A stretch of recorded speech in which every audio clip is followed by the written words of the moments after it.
Hello everyone, welcome to English Shorthand classes. Exercise 8. Get ready for the dictation. Start. We have seen out of our experience what actually has been the role of the judiciary in our country. One after the other, the judiciary tried to interpret the constitution in a manner they wanted to do, and even by one judge's point of view, either in the High Court or Supreme Court, they wanted to uphold that their views were supreme and none else's. Though we are in this democratic process and we believe in democracy and adult franchise, yet this view of the representatives of the people in this house and in the other house are not supreme, only the judges' views are supreme.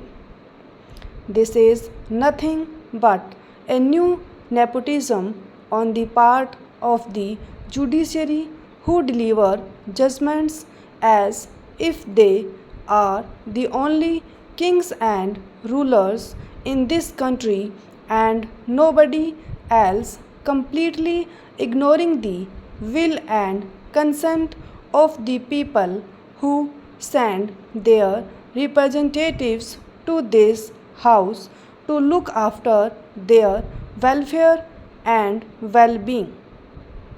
Therefore, the question of erosion of the judiciary does not hold any ground. I have gone through one of the articles published in the Indian Express some time before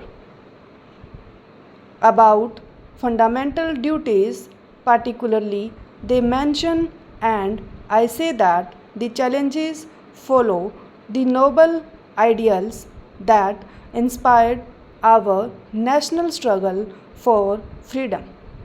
Our national leaders took part in the national struggle, and they amply have said that there are certain fundamental rights, and those rights, particularly referring to Article 14, 19 and 31, are somehow or the other being taken in view of the directive principles of the state policy of the Constitution. I do not know what is their actual viewpoint.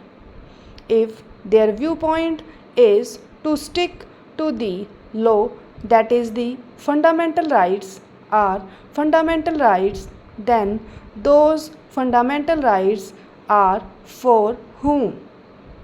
Those fundamental rights are for the so-called higher strata of the society, for the so-called haves and not for have-nots. What is their grievance? The poorer sections of the society, the vast multitudes of the country, do not consider that fundamental rights are embedded in the Constitution.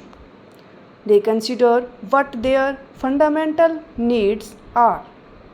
Their fundamental needs is that their hunger should be removed and their economic conditions redressed. In view of these things, which one is to be given more weightage, the poorer sections who are demanding better transformation of the society. The problems of the poorer sections are to be given more weightage. This position, in brief, seemed to have shocked many people. With this view, these articles or constitutional changes which are under consideration are welcome measures and ought to be framed. There is no doubt about it. Stop.